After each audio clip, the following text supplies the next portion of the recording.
whose name was Belteshazzar, art thou able to make known unto me the dream which I have seen, and the interpretation thereof? Daniel answered. And that's heavy because, you know, here it is, the king is demanding of them to bring back, not just to break it down, but to bring back what the dream was.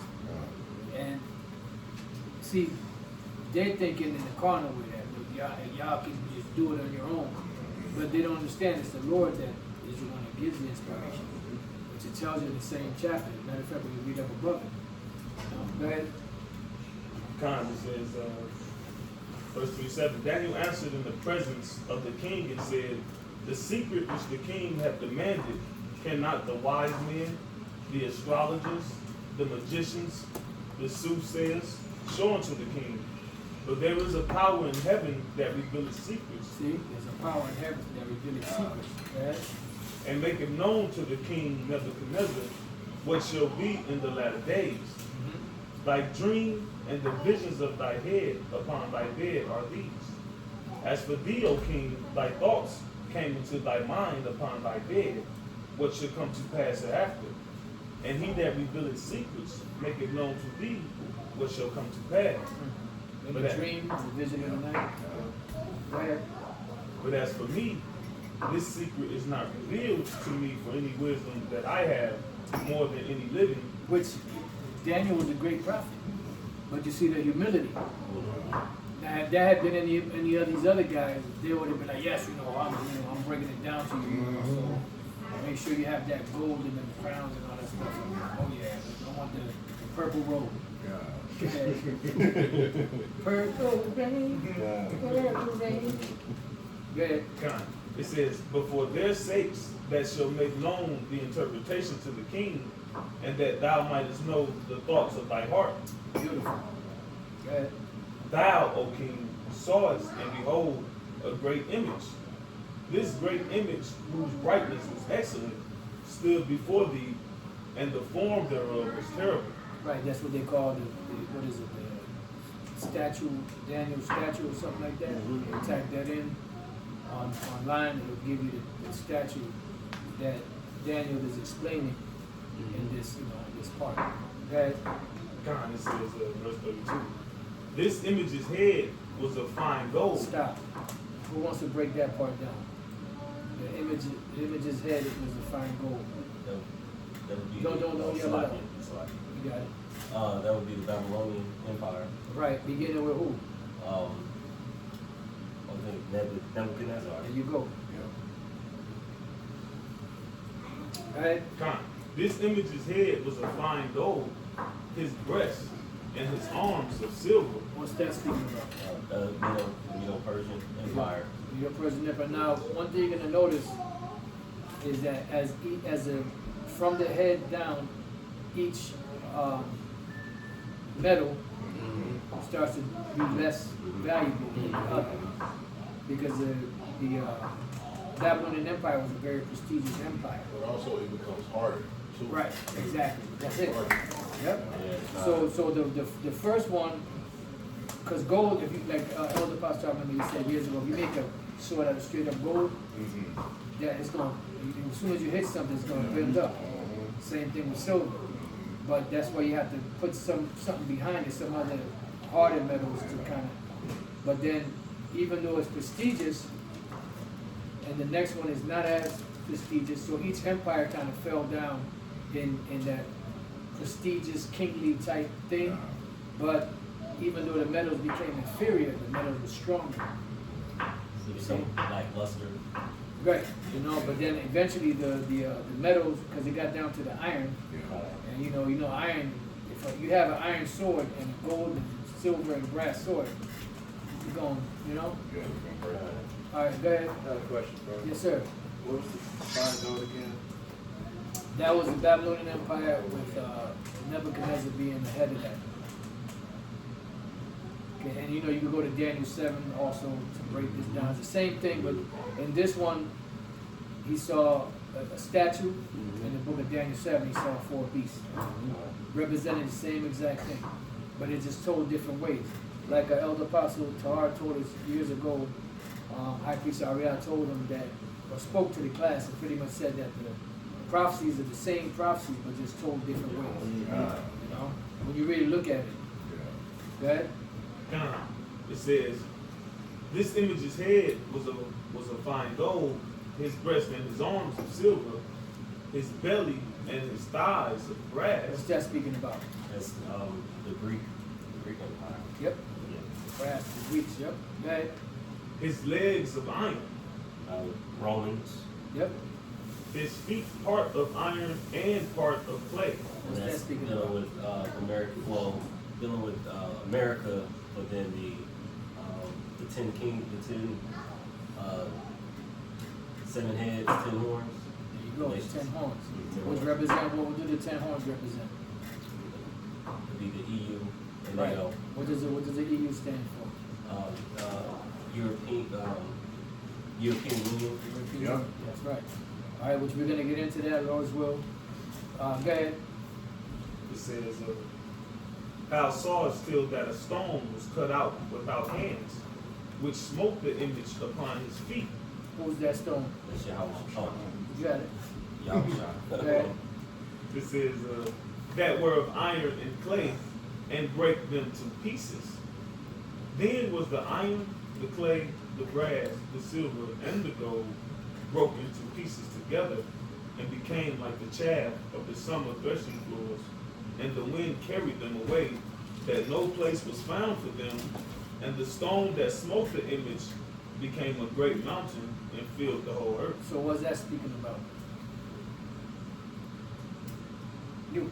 Oh, the kingdom of this one. Yahweh Shai, the great mountain of government, 144,000 rulers and judges, and So what did that? Because Yahweh Shai is a stone, right? Mhm. So what did the stone do? he smote the all nations, Right. And where did, subdued them and brought them under. right, brought him into captivity. But where did he hit? No, yeah, but where did that stone? Where did it hit? At the feet of Yep. clay, So what does the feet represent? the European Union. Well, that too, but what else? Give it in the broader sense. Because the EU is a representation of the 10 toes. But what else does the feet represent? You got the Roman Empire. Did you want I was to say saying like take the feet away, leave the foundation there. That's it. And then today America's standing on that. So the head is the beginning, the feet is the end. So at the end, Yahweh Shai, when Yahweh Shai, smashes the new Rome, which is America, Babylon the Great, and her allies, that's going to take all those kingdoms down, because pretty much America is a continuation of all these four beasts before it, and they pretty much got that power, and that's why they're ruling over the four corners of the earth. All right. Now, the reason why I didn't break down the clay part and all that, because we're going to get to that. Now, this is the interpretation, right? So let's read the interpretation, and we're going to take it one step at a time. Go ahead, Kai.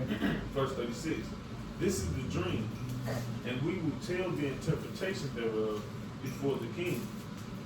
Thou, O king, art a king of kings, for the power of heaven hath given thee a kingdom, power and strength and glory. Right, and the reason why I said he was a king of kings is because the Babylonian Empire ruled over all of that whole region, and at that time that was the known world. So all of those kings or whatever came under the rule of the Babylonian Empire, which was run by who? Who were the Babylonians? What nation? At the time of Nebuchadnezzar? Well, yeah, but you know what? Let's take it all the way back to the beginning.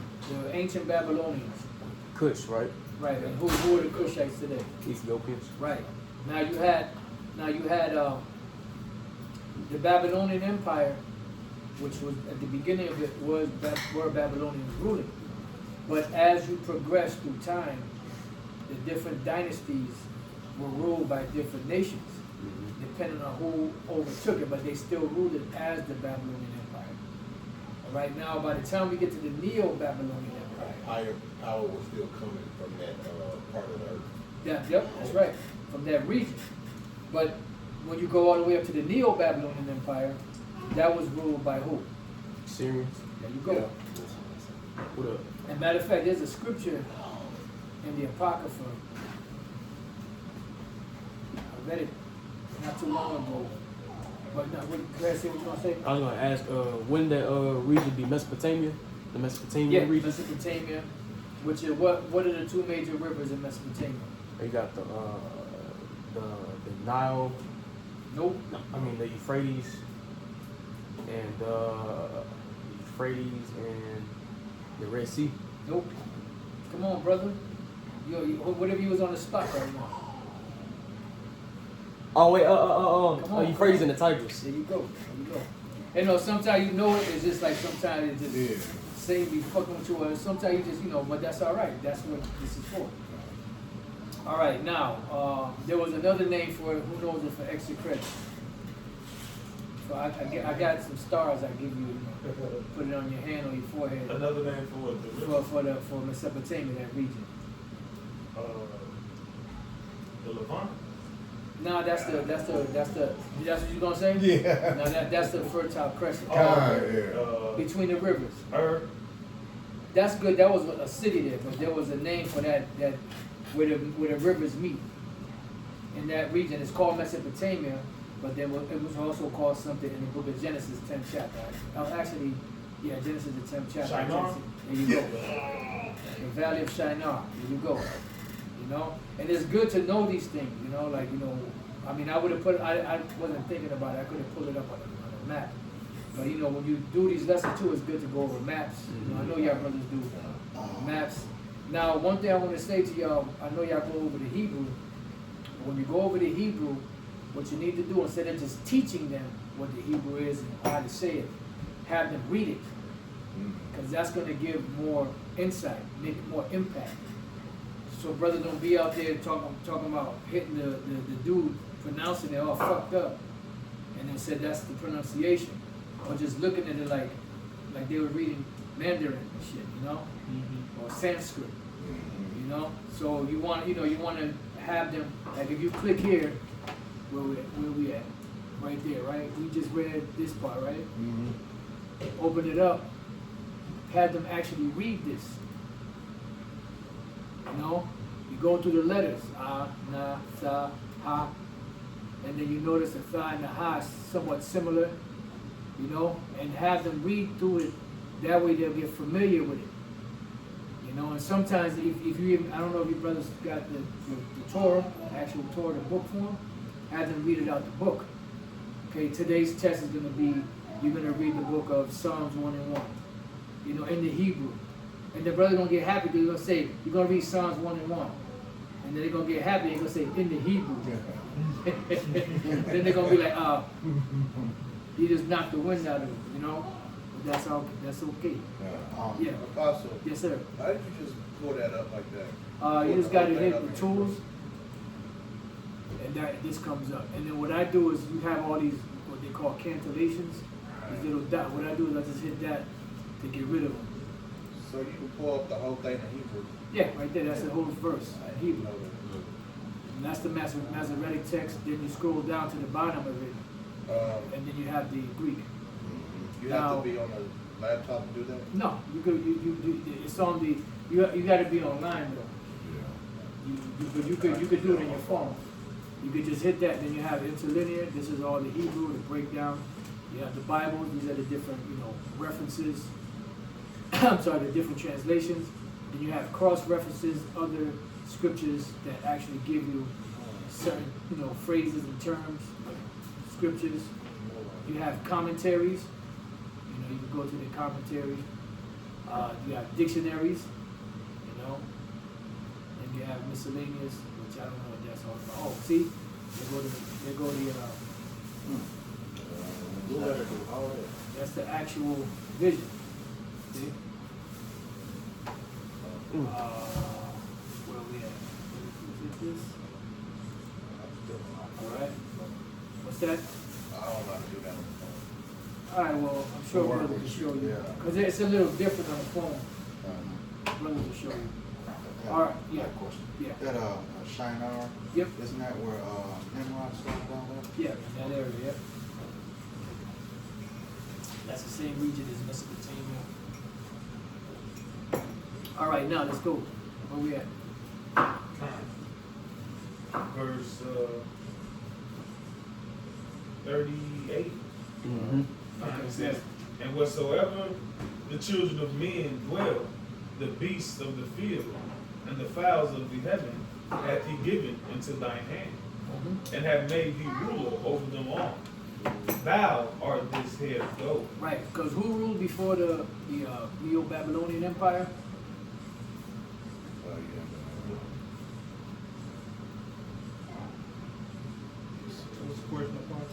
Who ruled before the Neo-Babylonian Empire? Nope. Who? Yeah. Syrians. Yep, the Assyrians. Did I say Assyrian, Neo-Assyrian? No, I said Neo-Babylonian, right? Babylon. Okay, yeah. So that's who ruled first, the Neo-Assyrian Empire. Because they came in stages. They go ancient. That goes ancient time. Yeah. And then dealing with the Neo-Assyrian, that's the wings that was plucked up in Daniel 7, Yep. right? Daniel 7, yep. That was the wing because it was the Assyrian Empire. The Babylonians took over, which that's what we're gonna get into.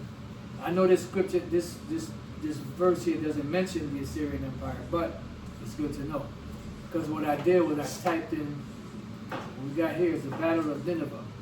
And this is when the Assyrian Empire was absorbed into the Neo-Assyrian Empire was absorbed into the Neo-Babylonian Empire. That's when they became one. It's called the Battle of Nineveh, 612 BC, and that's when they were taken down. Right, so the Battle of Nineveh is conventionally dated between 613 and 611 BC, with 612 BC being the most supported date. Rebelling against the Assyrians, an allied army which combined the forces of Medes and the Babylonians. And you got to understand that the Medes and the Babylonians, the Medes didn't just pop up on the scene when the Persians were there. They were already a force to be reckoned with. But the thing was, when the Persians came in, they were in prophecy slated to be greater than them. And that's why, it's called the Medo-Persian Empire. But the Persians, which came later, became greater.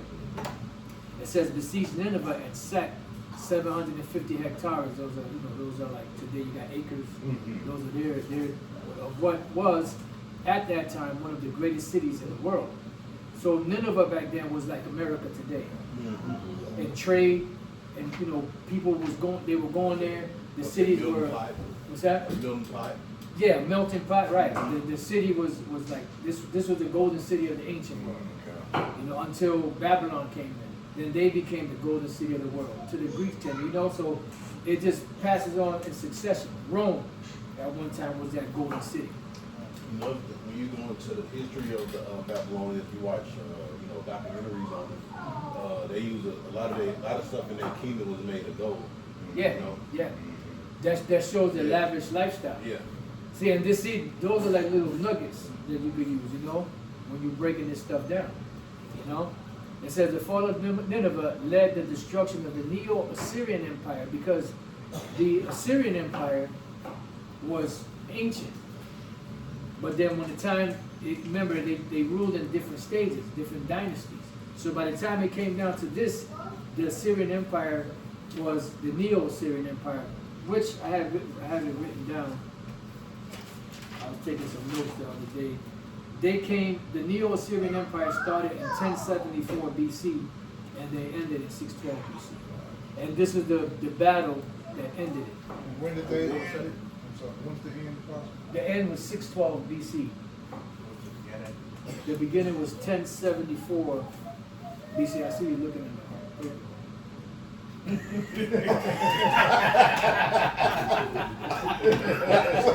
I saw him looking there right. This thing's so serious too. Yeah. It was like. All right. So when you get a chance, you could go to Battle of Nineveh, 612 BC. You can go to Wikipedia, and you get all this info right here. Yeah. I'm trying to remember was was that in Somebody shut that baby up. Mateo. Is that Mateo?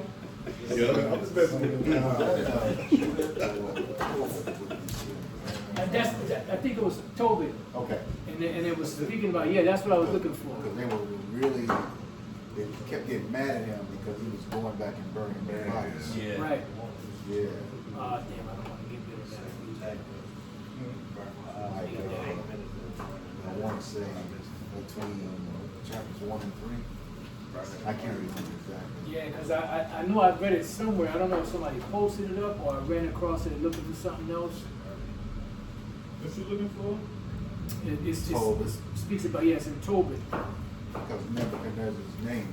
Right. In there. Yep. Let's see what it is.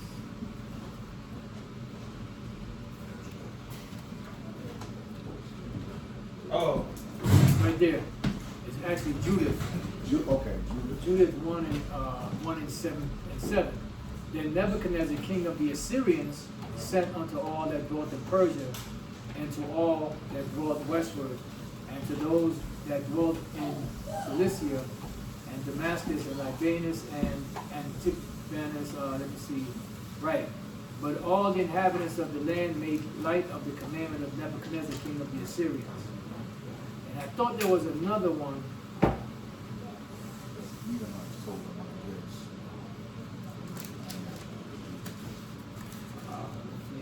Come up with one and stuff.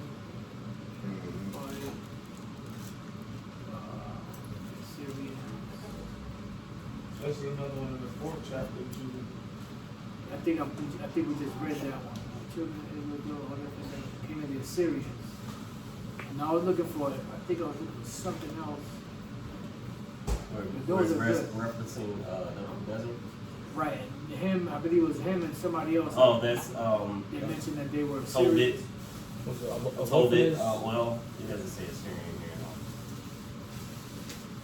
Was it Nebuchadnezzar and Alophines? That, I think I saw that one.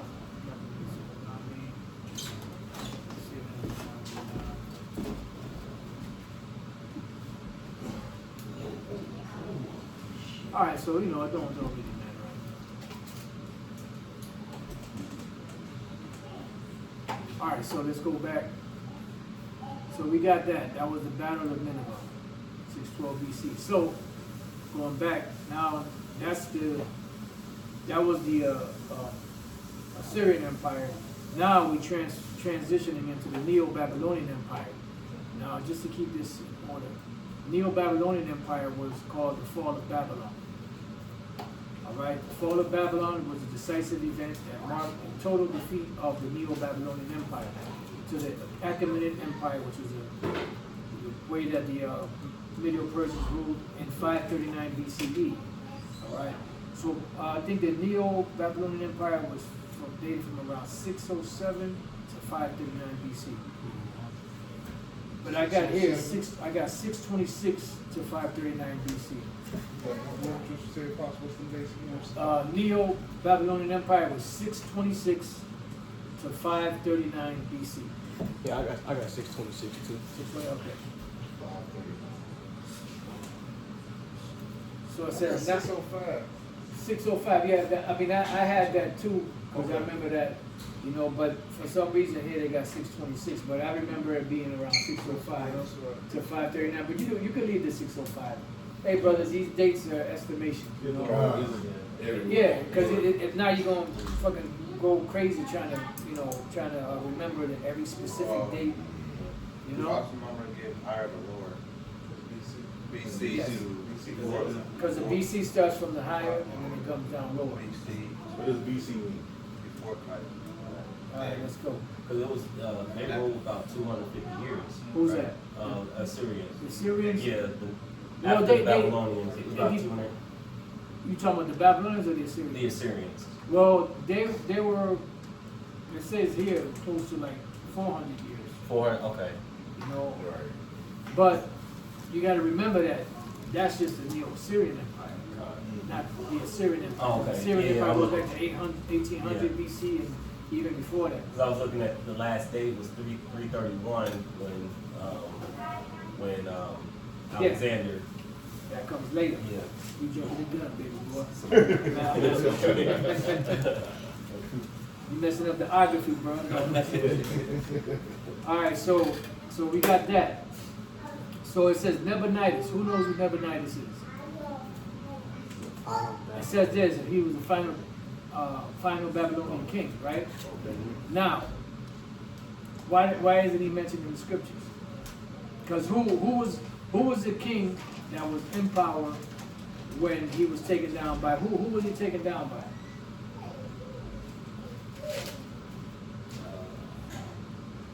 Darius. Nope. Yes, I'm sorry, you're right. He looked at me like, yeah, you're right, Darius. Now, what was his name? I'll give you a hint. Started with a B. Yeah, is it Belshazzar? Yep, Belshazzar. Because who was Belteshazzar? Daddy. Yeah. So Belshazzar, who was Belshazzar? I mean, he was a king, but who was he? He was the son of Nebuchadnezzar. That's it. So he really was a king's regent. Yeah. A king's regent is someone that's in charge of the realm while the real king is not present. Gotcha. They're like a representative of that. All right, so he was a real king. Say it right. Right. It says Nebuchadnezzar is the final Babylonian king and son of the Assyrian priestess Adad-Bukti, ascended to the throne in 556 BCE after overthrowing his predecessor Labashi Marduk. For long periods, he would entrust rule to his son Belshazzar. So pretty much what happened was there was one time where he was captive for about 10 years. His son was there ruling. Then when he got out, he was out there. He was a conqueror. You know, he was out there fighting and left his son in charge of the realm. It says a capable soldier, but a poor politician who lost the support of the priesthood and the military class. So you can read more if you want, but that's the main point. Fall of Babylon. That's how the Babylonian Empire finally fell to the who? The Medo-Persian Empire. So now let's go. Kaya. God, it says, Daniel 239 now. 239, it says, and after thee shall arise another kingdom, inferior to thee. Which this is the who?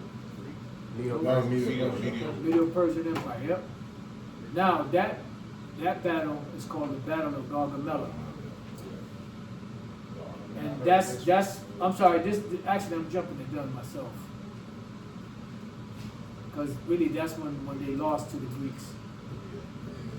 This is when the Babylonians lost to the Medo-Persians. But you know what? Read the next line. It says, and another third kingdom of brass, which shall bear rule over all the earth. So who's that? Greeks. Greeks. Now, why do they say bear rule over all the earth? Because you have the Americas over here, Mexico and all that. Yeah, they took over the known world. The known world, there you go. All right, so now this was who? Greeks. The Greeks. So that's the Battle of Gaugamela. This is the final battle between Alexander the Greek and who? Who knows? Darius. Yep, Darius. I believe that was Darius III. So it says the Battle of Gaugamela, ancient Greek, also called, took place in 331 BCE. Because that's when the Greeks took over the known world. From 331 BC, and then we're going to get to the end of it. It says between the forces of the army of Macedon under Alexander the Greek and the Persian army under King Darius III. And I believe his surname was Kodomanos. But that's not important. If you know, you know it. If you don't, you don't. It was the second and final battle between the two kings and is considered to be the final blow to the Achaemenid Empire, resulted in its complete conquest by Alexander. Boom, bottom line. Now, let's go back. Let's read on. Verse 40. Were you trying to write something else? No, I got it. Okay, cool. So like I know I'll be moving fast, but what you brothers can do is just type it. This is all on Wikipedia. So go ahead, Kai. Verse 40. And the fourth kingdom shall be strong as iron, for as much as iron breaketh in pieces, and subdueth all things, and as iron that breaketh all these, shall it break in pieces and bruise. Right, so now, that point there, that's when the Roman Empire took over. And that was called the Battle of Corinth in 146 BC. This is when the Romans subdued the Greek Empire to themselves. But you still had the Ptolemies that were ruling. You still had, some of the, other regions that were ruling. But as far as this region here in Greece, this is when the Romans totally conquered that. So it's the Battle of Corinth of 146 BC, also known as the Battle of blah, blah, blah, blah, blah, was a decisive engagement fought between the Roman Republic, because Rome was a republic before it became an empire. And afterwards it became an empire. Then it became something else, I forgot. There was 3 stages to it. It says in the Greek city-state of Corinth and its allies in the Achaean League, the battle marked the end of the Achaean War and the beginning of the period of Roman domination. In Greek history, it is also notable for the complete and total destruction of Corinth by the Romans in its aftermath. So this obviously, by the time that the Apostle Paul was on the scene, it was rebuilt. Because this is 146 BC, so from that point to the Apostle Paul was out there teaching, they rebuilt it. I don't know how long it took, but that's neither here nor there. All right? So going back here, so now let's go to the next verse. It says, and whereas thou sawest the feet and toes, part of potter's clay, and part of iron, the kingdom shall be divided, but there shall be in it of the strength of the iron, for as much as thou sawest the iron mixed with miry clay. Right, so this is really not dealing with the military, even though you could throw that in there. This is really dealing more so, well, I'm not going to give it to you, but in this one here, it doesn't speak about there being 10 toes. All right? Now, in the book of Daniel 7, it speaks about the 10 toes. Does anybody know who the 10 toes are? The EU nations. Right. Or European Can Union. you name them? If not, don't worry about it, because I don't know. Are you want the ancient ones or the modern ones. the modern ones? You got them written down? I know they started out with 6. Your dad got them written down. Got it. I have Spain, Portugal, UK/Ireland. Well, that's a Spain, Portugal, Spain/Portugal. Right. That's one. UK/Ireland, France, Luxembourg, the 5th, Greece, 6th, Denmark, 7th, Italy, 8th, Netherlands, 9, Belgium, 10, West Germany. Okay. Now, when did this EU first start? Y'all know. It was like in the 70s or something like that. Nope. 1954. Well, they started the charter in 1957, March, and they got their full charter in January 1st of 1958. Got That's when they became official. Now, what was the name before it was the EU? EEC. EEC, yep, European Economic Community. What about the European Coal and Steel Community? Yep, that's all part of it. Because that goes back to 1952. That's when that was established. And then from that came the EU, or the EEC, which is pretty much set up as a economic hedge against Russia. The Allied powers against the Axis powers. All right, now we're gonna hit, before we go any further, this is, we don't need that. This is known as the, let me just go here. This is in Britannica, European Union, European Organization. And you can, this is the full one, but you can also, if you type in Britannica and you type in this part down here, creation of the European Economic Community, this will come up instead of all that other stuff.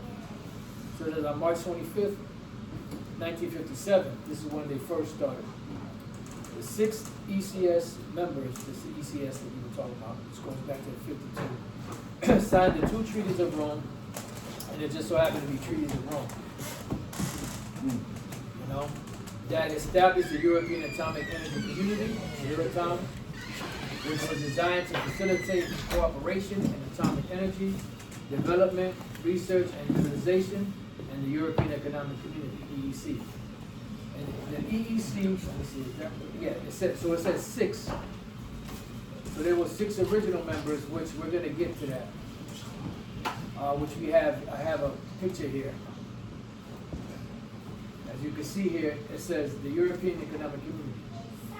Everything that's in the bluish purple, original members of the ECSC, see 1952, and the EEC, 1957. So these members here were the first ones to rule. This was the 6 members. The 6 members are the Netherlands, Belgium, Luxembourg, France, West Germany, and Italy. Those are the first 6. The 6 original members of the Union.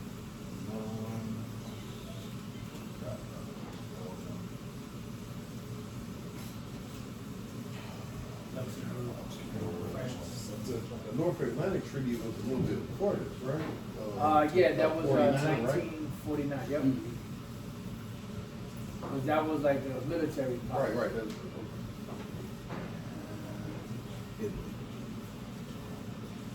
So you got them all? yes. Okay. Now the ones in green are the ones that joined. Did you get it up? Oh, that's from the top, yes, sir. These are the first 6. That was the first 6, right? That was the first 6.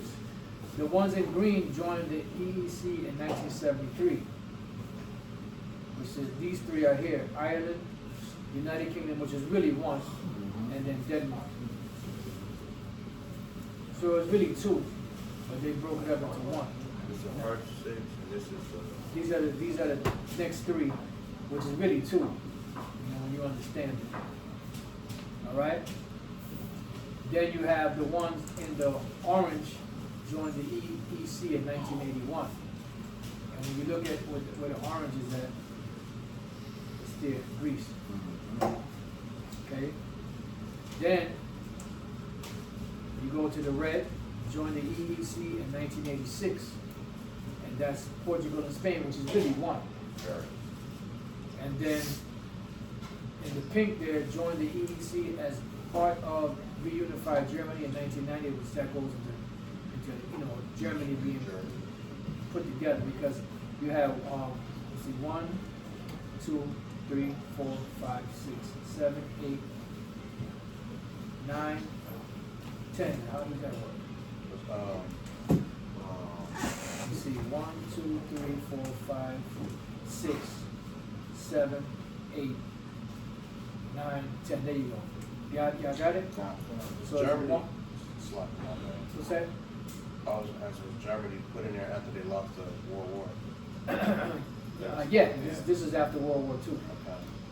So you have West Germany, 1, 2, 3, 4, 5, right? 6, that's the original members. 7, these 2 make 8, these 2 make 9, and that makes 10. So it's really 10. But this is why they have a flag with 12 stars on it, because of these members here, from 1957 to 1986. All right? Now, to show you that, well, that's either here nor there, so let's go to this one here now. Now, this right here,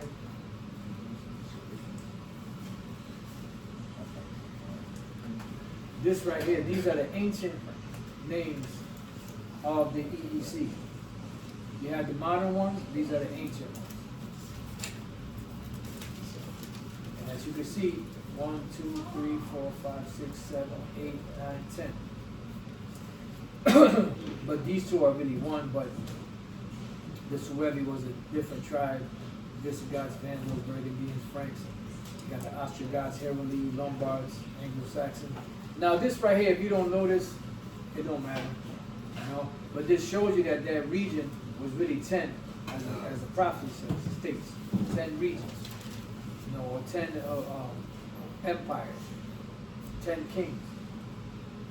Which shows you that the scriptures are right. But this right here, Man. later in the history, they changed names, they broke up regions, because you can see the Visigoths extended all the way into France. And then the Franks, or the French were really up here. And then the Alemanni, these are the Germans. All right? So you have all, you know, the Heruli down here in Italy. And then they just spread apart from there and chopped up everything into different regions. All right? I mean, this is good to know if you know it, but it's not important to know, you know?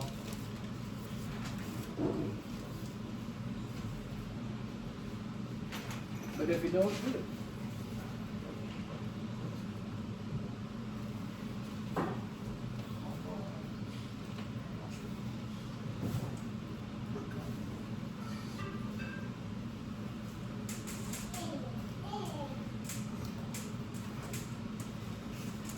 You know, I got it, so I can.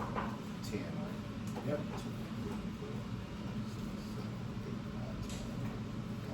All right, so now, so it says, whereas thou sawest the feet and toes, part of potter's clay and part of iron. What's that speaking about? So you had nations that were partly strong and partly weak. Okay, how? Like an explain. example, like you got the clay. The clay will represent the weaker nation. So, like we know the acronym PIGS nations, Right. which that stands for Portugal, Italy, Greece, and Spain. And what went on during the time period, I We believe, also had iron. So you Yeah, Ireland. Pigs was Come. Because it's 2 two eyes. yeah, Ireland. And, See, Ayashi sharp. I think it was during maybe somewhere in the late 70s, during the time around the European debt crisis, and these were some nations who had like the most debt Yep. during that time. So economically, they were weak. That's right. Now, I'm gonna move this over because here I typed in the richest European nation going back to October or going back to 2014, and you have there Luxembourg, Norway, Switzerland, Austria, Sweden. These are the top 5, you know, and these are all part of the because today, how many members are in the EU today? It's like 20 plus nations, I think. 27. 27. So these right here, these were some of the richest ones in 2014. Okay? And if you scroll down further, it'll even have, you know, Greece in it, but it's further down. You know? These are some of the more lucrative ones. You know, of course you got Luxembourg, Norway, Switzerland, Austria, Sweden. Because you have 27 members today. Now, let me know you finish, Laura. Let me know you finish. That's the richest nation, richest European nation. Yep, richest European nations.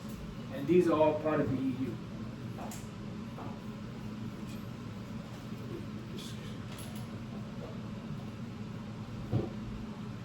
See, that then it goes into, see, you have Germany there too. But these down here, Ireland, that's a part of the pigs. Because Ireland at one point was up there, but then they got knocked down. Because you have here pigs, which is really PIIGS, which stands for Portugal, Italy, Greece, Spain, and you see here, watch. PIGS is a derogatory acronym that has been used to designate the economies of the southern European countries of Portugal, Italy, Greece, and Spain during the European debt crisis of 2009 to 2014. So you can even go further back. If y'all was around back then, you'll see they was having all those riots, you know, so Yeah. during that time. Yep. You know, they was weak, but they still are. You know? Yeah. Well, there was an economic, Yeah. there was an economic, you know, crisis going on, and the people, you know, like the students and all that, they were going crazy. Yeah, they was losing it over Yeah. there. So it says, the variant pigs or gypsy was coined to include Ireland. See, because as you notice, we saw Ireland in 2013, they were doing kind of a little better, but they got, they was in the fray. At the time, these 5 EU member states were struggling to refinance their government debt or to bail out over indebted banks. See, so that's pretty much what it is. It's always an economic situation that takes place that knocks these people down from their original, from that original status. And all they do is just from a stroke of a pen. Right. AAA status, now you're double A status. Now you're single A status. So that's pretty much that on that. Now, when we go back here, now this word for clay here, this is potter's clay. You have clay, potter's clay. It doesn't, give you any hint of it being the economy, but clay is weaker than iron. Yep, that's it. We're gonna go there. So somebody get that and read that. And this is why, another reason why it's important to look up your words, to get a better understanding of what that means. And that's why, matter of fact, there's another one. Let's go back here. What is that? This came out with Proverbs.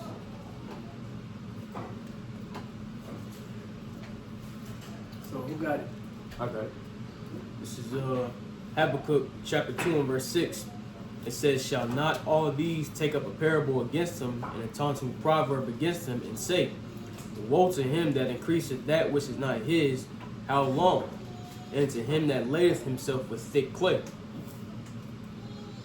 Yep. So break it down. Yep, so pretty much at the end of the day, Esau, he's, like when you look at the national debt clock, if you look that up, it's like 35 trillion plus in debt. Which is actually more than that, but that's just the overall, or not the overall, but just what they tell you it is. But it's really a lot more than that.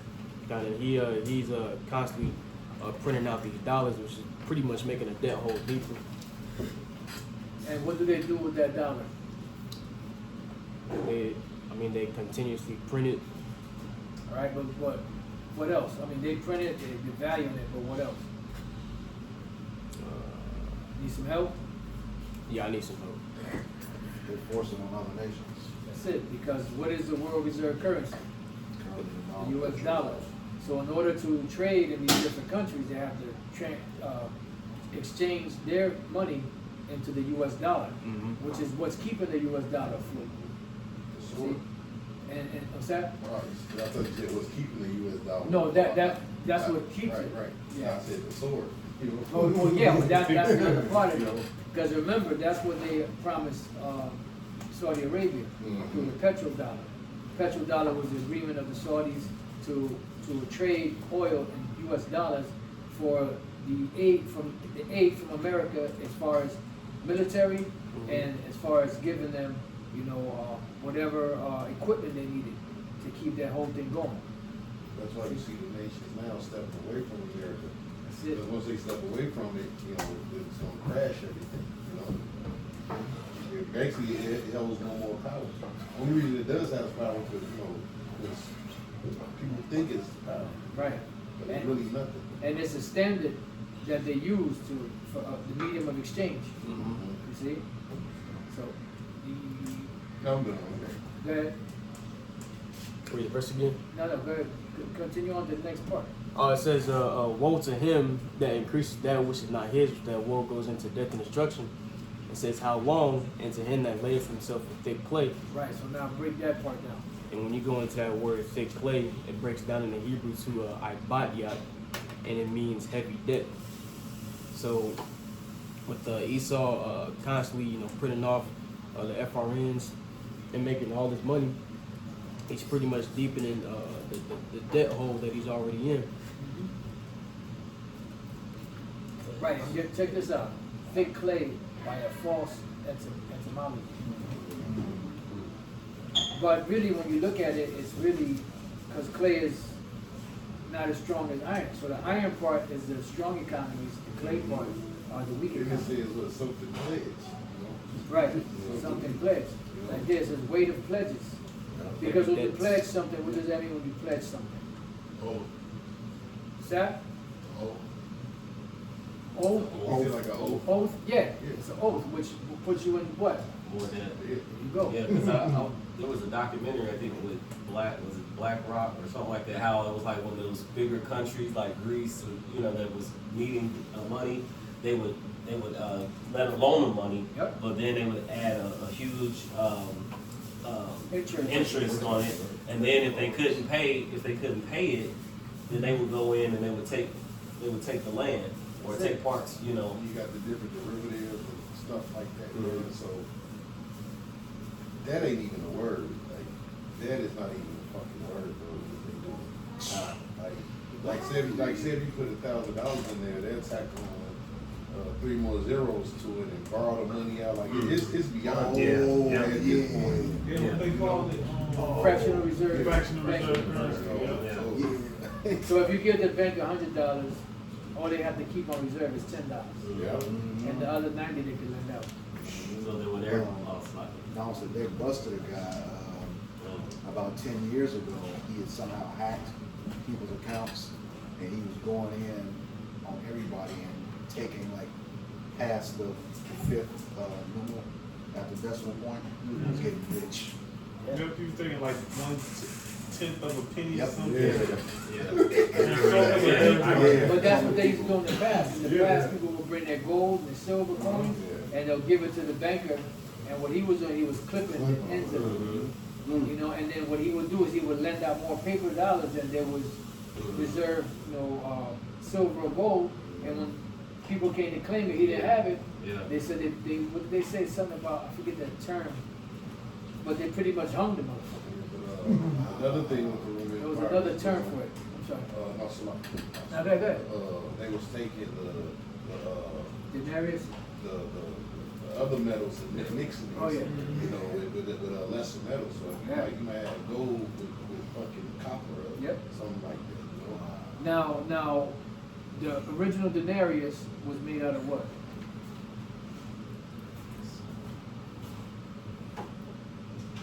Come on now. Just like silver. That's it. Yeah. That's exactly what it's made out of. Let's go with what is that? Matthew, is that Matthew 22? Shalom, bro. Hey, shalom. You know what? Let me just make it easy for myself. Yeah, these niggas hoard all the real wealth. They try to make you think that they don't, it's not worth anything. But these motherfuckers hoarding all the real wealth. Yep. Not false shit. God. Oh, There's actually a legal way of doing that. Like in the construction industry, if you got somebody working for you, you can either do like a percentage, like 5%, or you can divide by 0.95. That would jump up cost like $200 for each thing. So it's not big. You know what the market does. Yeah, if you mark it up, yeah, that's gross margin is a real markup.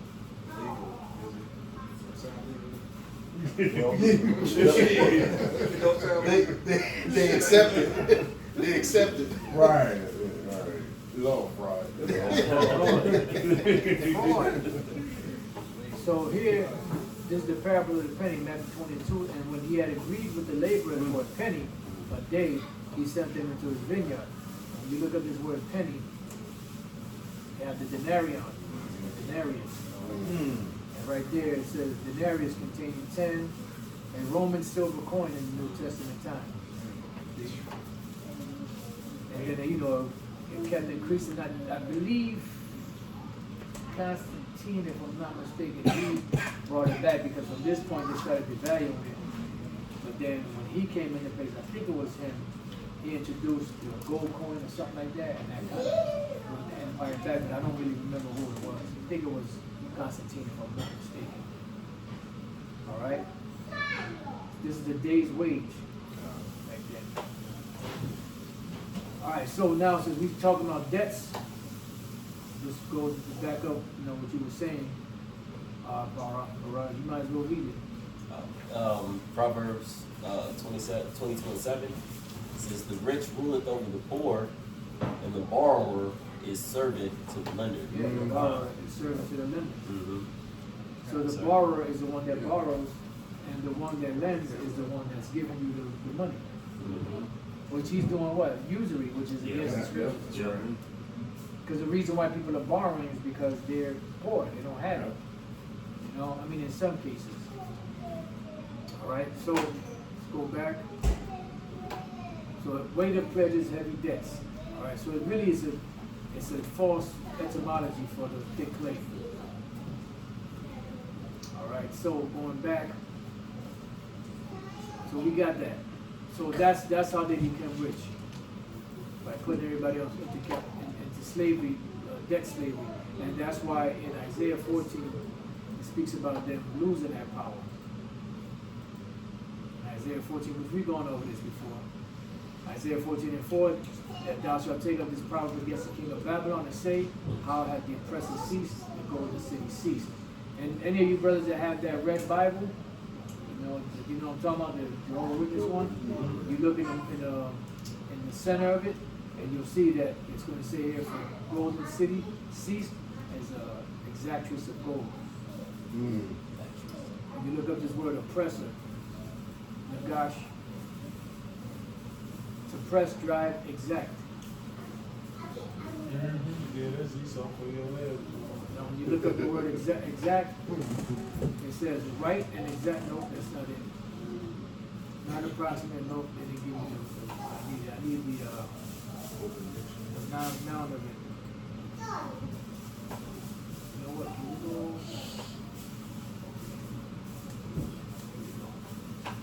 Exact. Demand and obtain something, especially a payment from someone. You know, and usually under duress.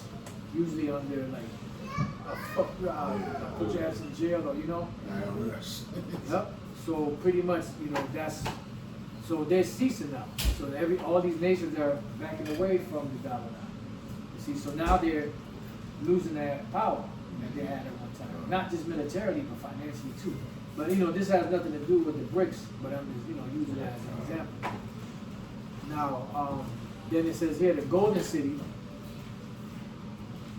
ceased, Madahaba, which is golden city, exactness of gold. See? So this was a beacon at one time, but it was also someone that got rich off of the debts that they put everybody in. That's right. You know, but there's only so far you can go with that. It's like they put basically everybody in there in America when they took away the gold standard. You know? Right, yeah. And basically they get everybody debt balance, you know? That's it. That's why when you go to the debt clock, it says national debt. Yep. So every individual owns some kind of debt, you Yeah. know? Whether you know it or not, you own something. You know? Yeah, and it breaks it down. Yeah. You know, by how much. And when you look in there, they actually show you in that debt clock, they show you the real amount that they're really in debt for. Because how the fuck can you run a successful business if your GDP is lower than what you actually owe? Yeah. Wow. Your GDP is a gross domestic product, Yeah. which is what the surplus you get to be able to spend. But you're spending way more than what you're making. See, matter of fact. It's pretty much the opposite. Yeah, just like they be like, we gonna send 80 million to Ukraine. But where they get that shit from? Right. Because as a U.S., I mean, how many fucking dollars you got? Yep. And just think all the money that they, the food stamps, but it's on the other part. Damn. Because They if got you the food stamps, all that shit. if you scroll down, there's an actual bigger number. It's like 200 something. Yeah. trillion. U.S. total Yeah, debt. there it is. Yeah. 200 US something. I'm on here now. U.S. total interest paid. Yeah. That's this is the interest. U.S. total debt. 101 trillion. Yeah. And you can probably quadruple that shit. Right. Right. You can quadruple because you ain't gonna read These are this. personal debts.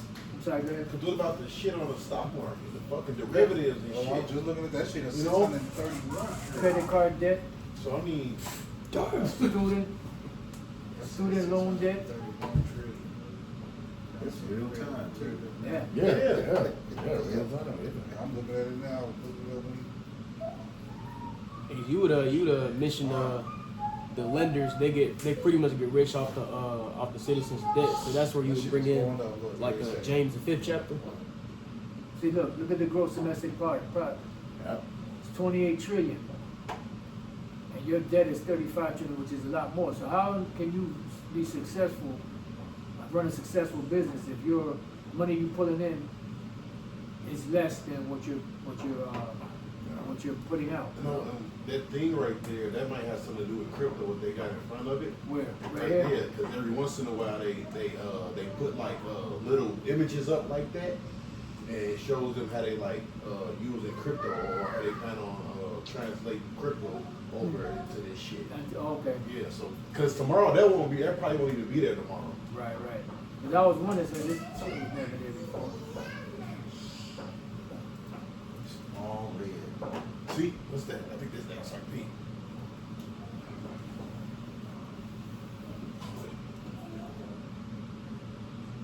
Went to Twitter. Imagine the world got defeated. Yeah, you might be right. Yeah. See? Yeah, because they put out their little signs on there, you know, they will kill me with them slavery. because they saying now, like, they plan on using XRP, but they say you can backdoor the civil XRP, which is a digital asset, you know. There you go. Social Security, liability. So you get the idea. This is what I'm getting to. I see why they fear. Yep. So let's just get back to this. Daniel 2:41. Daniel 2:41, it says, and whereas thou sawest the feet and toes, part of potter's clay and part of iron, the kingdom shall be divided, but there shall be in it of the strength of the iron. For as much as thou sawest the iron mixed with miry clay. Right. So you're gonna have the strong parts and you're gonna have the weak parts. Okay. Financially. And as the toes of the feet were part of iron and part of clay, so the kingdom shall be partly strong and partly broken. Which we went through that financially, guys.